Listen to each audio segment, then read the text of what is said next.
স্বাগত ডিবিসি সংবাদে, আপনাদের সাথে আছি আমি জান্নাত সাথী। সাভারে ৭১-এর বীর শহীদদের স্মৃতিসৌধে শ্রদ্ধা নিবেদন করে সাংগঠনিক যাত্রা শুরু করল জাতীয় নাগরিক পার্টি।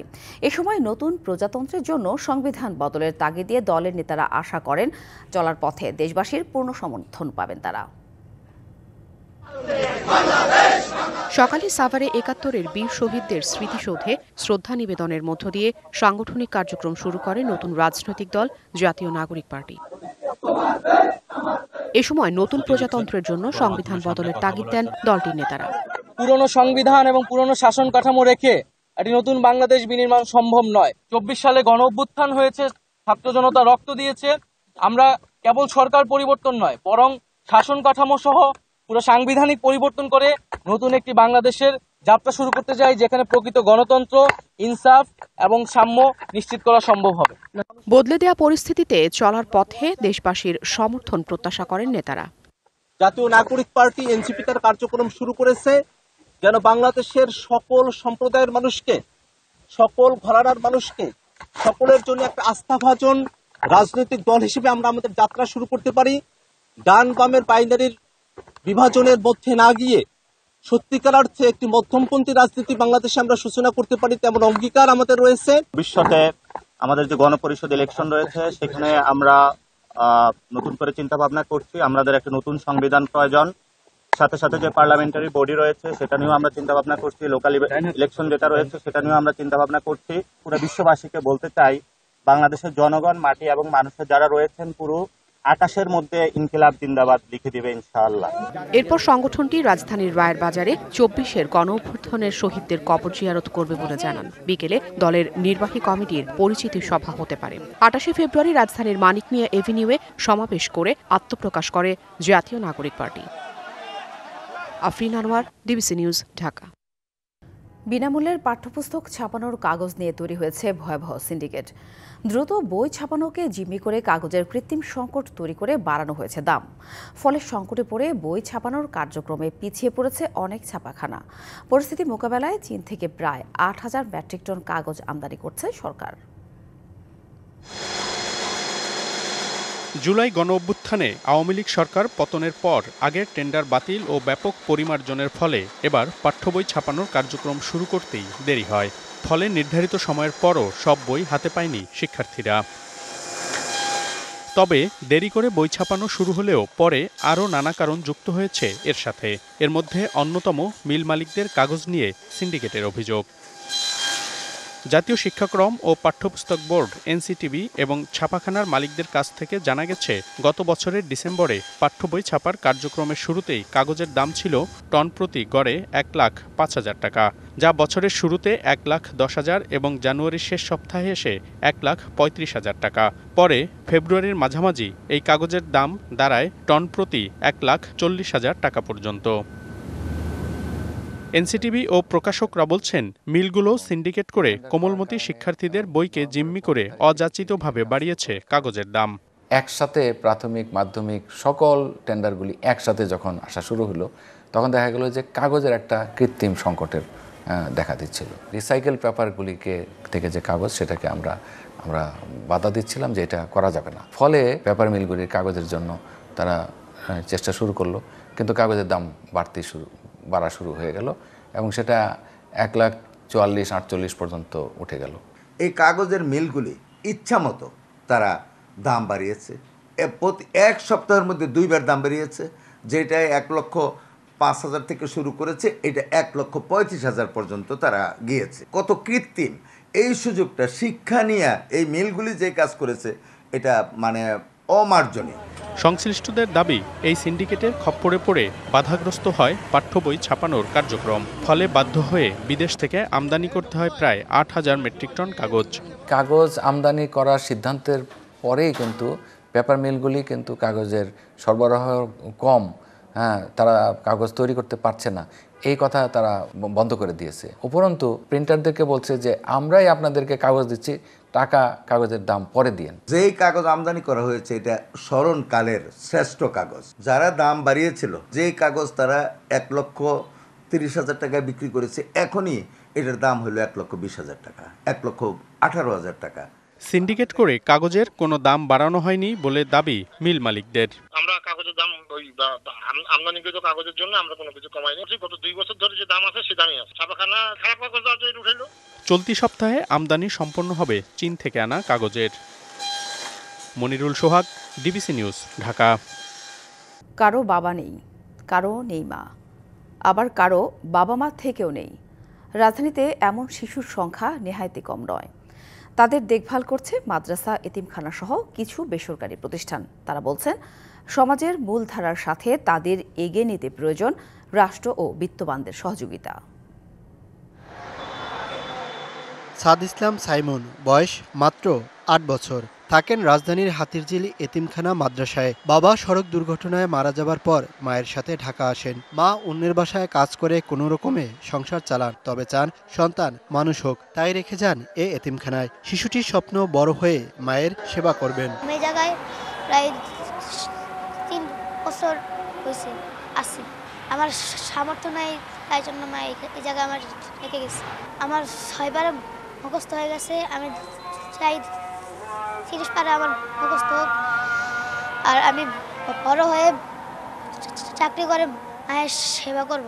সাইমনের মতো 65 জন এতিম শিশু রয়েছে এই মাদ্রাসায়। সবাই পবিত্র কোরআনে হাফেজ হবেন, চাকরি করবেন, চোখে মুখে তাদের এমন স্বপ্ন। শিক্ষকরাও তাদের পড়াশোনা করাচ্ছেন আন্তরিকভাবে। আর বাবা নাই, মাদ্রাসা ফ্রিতে আমার চালায়, সব ফ্রি। আমার আব্বু দুনিয়া থেকে চলে গেছে, আমার আম্মু আছেন, আমার আম্মু আমাকে দেখাশোনা করেন। একটা প্রাইভেট মাদ্রাসার বাচ্চারা যেরকম 4000, 6000, 8000 টাকা করে দিয়ে পড়ে, আমরা ওই লেবাসে এবং ওই সিস্টেমে তাদেরকে পাঠদানটা দিতেছে, ওইভাবেই পড়াইতেছে। এতে কোনো ঘাটতি নেই আমাদের। প্রতিষ্ঠানটির পরিচালক বলছেন, যাদের কেউ নেই তাদের বিনা খরচে পড়াশোনা ও থাকা খাওয়ার ব্যবস্থা করছেন তারা। তবে যাদের একটু সামর্থ্য আছে তাদের থেকে কম পরিমাণে অর্থ নেওয়া হয়। যারা একেবারে সম্পূর্ণ মাও নেই, বাবাও নেই, এদেরকে আমরা ভর্তি সহ সবকিছু আমরা ফ্রি দিয়ে দিই, এমনকি আমরা এই প্রতিষ্ঠানের পক্ষ থেকে তাদের জামা কাপড়, চিকিৎসা, খাওয়া দাওয়া সবকিছু আমরা সম্পূর্ণ ফ্রি দিই। ধনী ব্যক্তি আছেন, দাতা আছেন, তারা যদি আমাদের এখান থেকে কোনো এতিম বা অসহায়দের দায়িত্ব নিতে চান, তারা ইনশাল্লাহ আমাদের সাথে যোগাযোগ করবেন। সমাজে বিত্তবানরা এসব শিশুদের পাশে দাঁড়ালে তাদের বেড়ে ওঠা আরও সহজ হতে পারে। Mohaiminul Khan Apu, DBC news, Dhaka. বাহারি ডিজাইন আর ঝলমলে রঙিন পোশাকে বরাবরই আগ্রহ শিশুদের। আর চাহিদা মাথায় রেখেই এবার ঈদের বাজারে হাজির পোশাক নির্মাতা আর ব্যবসায়ীরা।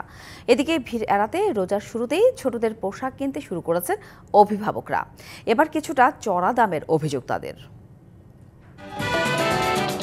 নতুন জামা ছাড়া ঈদ ভাবাই যায় না, তার ওপর সেটা যদি হয় শিশুদের ঈদ, তবে তো কথাই নেই। উজ্জ্বল সব রঙে শিশুদের আকর্ষণ বেশি, তাই বাবা মার হাত ধরে আসা ছোট মানুষটার আঙুল সবচেয়ে রঙিন জামার দিকেই। ঈদে আমার জন্য একটি গাউন কিনেছি, এখন সারারাটা দেখছি, পছন্দ হলে কিনবো। পরিবারের ছোট সদস্যদের প্রাধান্য দিয়ে আগে ভাগে কেনাকাটা সারতে চান অভিভাবকরা। তাই গরম, যানজট কিংবা বাড়তি ঝামেলা মেনে নিয়ে পোশাক কিনতে আসছেন ক্রেতারা। কটনের মাঝে ড্রেস কিনতে চাচ্ছি, কমফোর্টেবল হবে। কালেকশনগুলো অনেক সুন্দর, কিন্তু একটাই সমস্যা, সেটা হচ্ছে অনেক দাম। ছোটদের পোশাকে এবার গতবারের গারারার সাথে যুক্ত হয়েছে সারারা, সাথে ঝলমলে পার্টি ড্রেস। এর প্রতি আগ্রহ ছোটদের। এবার আসছে long frock, tennis frock, short frock, western. Minimum যদি চাইনা ভালোটা নিতে যান 5000, আর যদি বোম্বাই নিতে যান তাহলে 10-এর উপরে। Sky colour, white colour, pitch pink, এগুলো হচ্ছে ডিমান্ডেড কালার বাচ্চাদের। তবে এরপরও এবার বিক্রি অনেক ভালো হবে সেই আশায় আছেন বিক্রেতারা। ঈদ মানেই শিশুদের আনন্দ, আর সেই আনন্দই প্রকাশ পায় নতুন জামা ও জুতোয়। শিশুদের জন্য কোন কাপড় আরামদায়ক হবে সেদিকে নজর না থাকলেও বিক্রেতারা দাম হাঁকান চওড়া, আর সেই চওড়া দামেই শিশুদের ঈদের খুশি কিনছেন ক্রেতারা। Manjuma Afroz Nilima, DBC news, Dhaka. দেশের পাইকারি কাপড়ের অন্যতম বড় মোকাম নরসিংদীর বাবুরহাট। রোজার 15 দিন আগে থেকে এখানে ধুম লেগেছে বেচাকেনার। বিভিন্ন জেলার পাইকারদের আনাগোনায় ব্যস্ত সময় কাটছে ব্যবসায়ীদের। গেল কয়েক বছরের মন্দাভাব কাটিয়ে প্রত্যাশিত বিক্রি হচ্ছে এবছর। প্রতি হাটে বিক্রি হচ্ছে 1000 কোটি টাকার কাপড়। ঈদ উপলক্ষে দেশের বিভিন্ন জেলা থেকে আসা পাইকারি ক্রেতাদের ভিড়ে চাঙা হয়ে উঠেছে নরসিংদীর বাবুরহাট। রোজা শুরুর 2 সপ্তাহ আগে থেকেই জমজমাট বেচাকেনা বাজারটিতে। দোকানে দোকানে নতুন পোশাকের পসরা সাজিয়ে বসেছেন ব্যবসায়ীরা। শাড়ি, লুঙ্গি, থ্রি পিস, পাঞ্জাবি, শার্ট ও প্যান্ট পিস, থানসহ মিলছে সব ধরনের কাপড়। জিনিসটা ভালো পাওয়া যায়, আমরাও নিয়ে খুশি, কাস্টমারও নিয়ে খুশি। এখান থেকে আপনার রিজনেবল প্রাইসে নিতে পারি আর কি। আমরা তৈরি পোশাকের ক্ষেত্রে সবকিছু কাপড় পাওয়া যায় এখানে, অত্যন্ত ভালো, কোনো চুরি ডাকাতি কোনো চিন্তাই না। বিগত 10 বছর আর যে কখনো প্রতারণা হচ্ছে না কারো কাছে। ব্যবসায়ীরা বলছেন গেল কয়েক বছরের মন্দাভাব কাটিয়ে প্রত্যাশিত বিক্রি হচ্ছে এবছর। তবে বিদ্যুৎ বিভ্রাটের কারণে চাহিদা মতো কাপড় সরবরাহ করা যাচ্ছে না। আপনার অনেক দিন ধরে বাজারে বেচাকেনি ছিল না, তো ইদারিং 3 সপ্তাহ ভালো গেছে, এই সপ্তাহ ভালো গেছে। মিলে চাপ, মাল বার করতে পারতেছি না, মানে কাস্টমার চাইতেছে কিন্তু ওদের যে আশা পূরণ করতে পারতেছে। আরো 2 সপ্তাহ হয়তো ভালো হতে পারে, দেখা গেছে এখনো ঈদের কেনাকাটা শুরু হয় না। বছরের অন্য সময় বাবুরহাটে গড়ে 200 কোটি টাকার পোশাক বিক্রি হলেও ঈদের আগে বেড়ে দাঁড়ায় 1000 কোটির বেশি। রমজানের 1 মাস আগে 2 মাস আগে ওই সময় মানে 5000 বৃদ্ধি করা এবং পুলিশ প্রশাসন যা আছে, যারা বাজারে নিরাপত্তা আছে তাদেরকে আমরা বলে দিই। এদিকে অগ্নি দুর্ঘটনা প্রতিরোধে তৎপর রয়েছে ফায়ার সার্ভিস। এই শেখরচর বাজারটা একটা গুরুত্বপূর্ণ একটা বাজার, সেই বাজারে আমরা আসতেছি, আমরা দফায় দফায় পরিদর্শন করতেছি, আমাদের যে হটলাইন নাম্বারগুলো সেখানে প্রচার করতেছি এবং অগ্নি নির্বাপন যন্ত্র সঠিক আছে কিনা সেগুলো আমরা জাস্টিফাই করতেছি। শেখেরচর বাবুরহাটে প্রায় 5,500 দোকানে সপ্তাহে বৃহস্পতি, শুক্র ও শনিবার বেচাকেনা হয়। DBC news desk. Pabna general হাসপাতালে প্রায় 8 মাস ধরে নেই এক্স-রে ও সিটি স্ক্যান মেশিনের ফিল্ম। এতে প্রতিদিনই সেবা থেকে বঞ্চিত হচ্ছেন রোগীরা। সরকারি হাসপাতালে 200 টাকার এক্স-রে করতে এসে বেসরকারি ক্লিনিকে গিয়ে গুনতে হচ্ছে 600 থেকে 700 টাকা। এদিকে বরাদ্দের চেয়ে চাহিদা বেশি হওয়ায় ফিল্ম সংকট বলছে কর্তৃপক্ষ। পাবনাবাসী স্বাস্থ্যসেবার ভরসাস্থল 250 শয্যার পাবনা জেনারেল হাসপাতাল। স্বল্প খরচে উন্নত স্বাস্থ্যসেবা নিশ্চিতে হাসপাতালে স্থাপন করা হয় সিটি স্ক্যান, ইসিজি ও এক্স-রে সহ অত্যাধুনিক বিভিন্ন মেশিন। হাসপাতালে রয়েছে একটি সিটি স্ক্যানার, এছাড়া 3টি এক্স-রে মেশিনের মধ্যে 2টি ডিজিটাল ও 1টি অ্যানালগ। প্রতিদিন এক্স-রে করতে প্রয়োজন হয় 70 থেকে 80টি ফিল্ম। কিন্তু ফিল্ম সংকটে প্রায় 8 মাস ধরে বন্ধ রয়েছে হাসপাতালের সিটি স্ক্যান ও এক্স-রে মেশিন। বাধ্য হয়ে বেসরকারি ক্লিনিক ও ডায়াগনস্টিক সেন্টারের দিকে ঝুঁকছেন রোগীরা। ফিল্ম নাই, এর জন্য ভোগান্তি আসলে সাধারণ মানুষের। আমরা এখানে আসলে আমাদের হাতে লিখে ধরা দেয় যে বাইরে তো আপনারা টেস্ট করে নিয়ে আসেন। বেসরকারি ক্লিনিকে এক্স-রে করতে গিয়ে দালালের খপ্পরে পড়ে গুনতে হচ্ছে অতিরিক্ত অর্থ। আলট্রাসাউন্ড করাইছিলাম, এখন ডাক্তাররা এসে দেখে কথা দিলে আমি বুঝতে পারতেছি না। আপনারা বাইরে আপনি সিমলার যায় করিয়ে আসেন, নাহলে সেন্ট্রালে যায় করিয়ে আসেন। সারাদিনে হচ্ছে কামলা দিলে পরে 500 টাকার উপরে পাই না, কিন্তু আমরা একটা এক্স-রে করতে গেলে 700, 600, 800 টাকা নেয়। রোগীদের চাপ বেশি থাকায় মাঝে মধ্যেই ফিল্ম সংকট দেখা দেয়, এমনটা স্বীকার করে শিগগিরই সমস্যা সমাধানের আশ্বাস কর্তৃপক্ষের। প্রথমে যদি আমাদের বরাদ্দটা একটু বেশি দেওয়া হয়, যে আমরা বেশি পরিমাণের এক্স-রে ফিল্ম বা কেমিক্যালগুলো কিনতে পারি, ওই বরাদ্দের মধ্যেই আমরা তখন দেখা যাচ্ছে যে হয়তো কিছু ওষুধ কম কিনে আমরা তখন এই ইয়েগুলো একটু বেশি কিনতে পারবো। দ্রুত সংকট কাটিয়ে সরকারি হাসপাতালে সিটি স্ক্যান ও এক্স-রে মেশিন চালুর দাবি জেলাবাসীর। DBC news desk. একের পর এক সময় বাড়িয়ে নির্মাণ হয় পিরোজপুর জেলা হাসপাতালের নতুন ভবন। তবে লিফট বসানো নিয়ে আটকে আছে ভবনটির উদ্বোধন। এতে ভোগান্তিতে ওই অঞ্চলের রোগী ও তাদের স্বজনরা। লিফট স্থাপনের সময়সীমাও জানাতে পারেনি গণপূর্ত বিভাগ। 100 শয্যার পিরোজপুর জেলা হাসপাতালকে 250 শয্যার করতে প্রায় 7 বছর আগে গণপূর্ত বিভাগের অধীনে শুরু হয় 8তলা ভবনের নির্মাণ কাজ। 2018 সালের আগস্টে 18 মাসে কাজ শেষ করার তাগিদ দিয়ে বঙ্গ বিল্ডার্স এবং খান বিল্ডার্সকে কার্যাদেশ দেয় পিরোজপুর গণপূর্ত বিভাগ। এ সময় কাজ শেষ না হওয়ায় আবারও বাড়ানো হয় সময়, এরপরও শেষ হয়নি কাজ। দীর্ঘ সময় পর কাজ যখন শেষের পর্যায়ে ঠিক তখন লিফট স্থাপনে দেখা দিয়েছে অনিশ্চয়তা, আর এতে অনিশ্চিত হাসপাতাল ভবনের উদ্বোধন। ভোগান্তি পোহাতে হচ্ছে পিরোজপুর সদর, ইন্দুরকানী, নাজিরপুর এবং আশপাশের এলাকার রোগী ও তাদের স্বজনদের। দীর্ঘদিন যাবৎ ফালানো, আমাদের ভোগান্তির কোনো শেষ নাই। মানুষ এখন তাকাই থাকে এই হসপিটালের দিক যে কবে কখন কমপ্লিট হবে। এই হসপিটালটা যদি দ্রুত গতিতে চালু হয়, আমাদের সাধারণ গরিব মানুষের খুব উপকৃত হব। বরিশাল, ঢাকায়, খুলনায় আমাদের যাইতে হয়, যেটা আমরা এখানে বসে পাইতাম, এর জন্য আমাদের অনেক উপকৃত হইতো। সিভিল সার্জন বলছেন, নতুন হাসপাতাল ভবন চালু হলে গতি পাবে চিকিৎসা সেবায়, কমবে ভোগান্তি।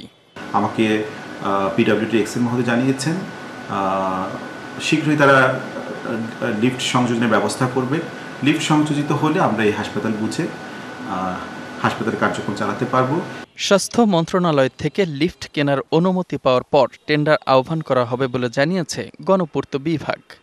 একটা লিফটের জন্য মিনিস্ট্রি থেকে ফিফটি পাস হবে, পাস হয়ে গেলে তারপরে যে টেন্ডার হবে, টেন্ডার হলে ইউরোপ থেকে লিফট আসবে, ইনস্টলেশন হবে, তারপরে কারণ লিফট ছাড়া তো হাসপাতাল চালু করা যাবে না।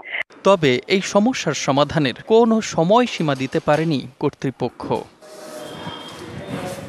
DBC news desk. রাজধানীর রায়েরবাজারে জুলাই অভ্যুত্থানে শহীদদের প্রতি শ্রদ্ধা নিবেদন শেষে কথা বলছেন জাতীয় নাগরিক পার্টির নেতা হাসনাত আব্দুল্লাহ। সরাসরি যুক্ত হচ্ছে সেখানে। আসলেই তো আমরা কি করতে পারছি?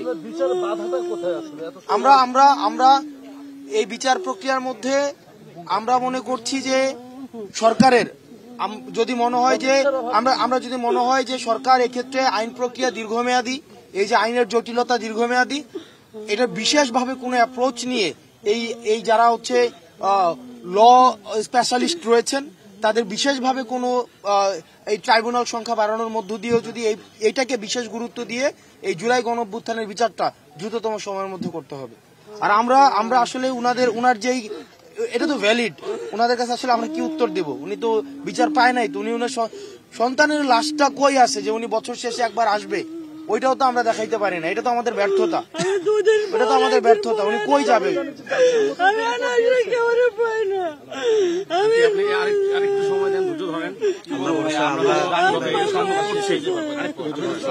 দৌড়াদৌড়ি করতেছি ভাই, আজকে 8 মাস ধরে কোনো কাজ কাম করি না, ঠিক মতো ঘুমাইতে পারি না। ডিবিসি সংবাদে এই ছিল এখনকার মতো। ডিবিসি নিউজের সংবাদগুলো পড়তে ভিজিট করুন dbcnews.tv আর ভিজিট করুন ডিবিসি নিউজের ফেসবুক পেজ এবং ইউটিউব চ্যানেল। ডিবিসির সঙ্গেই থাকুন।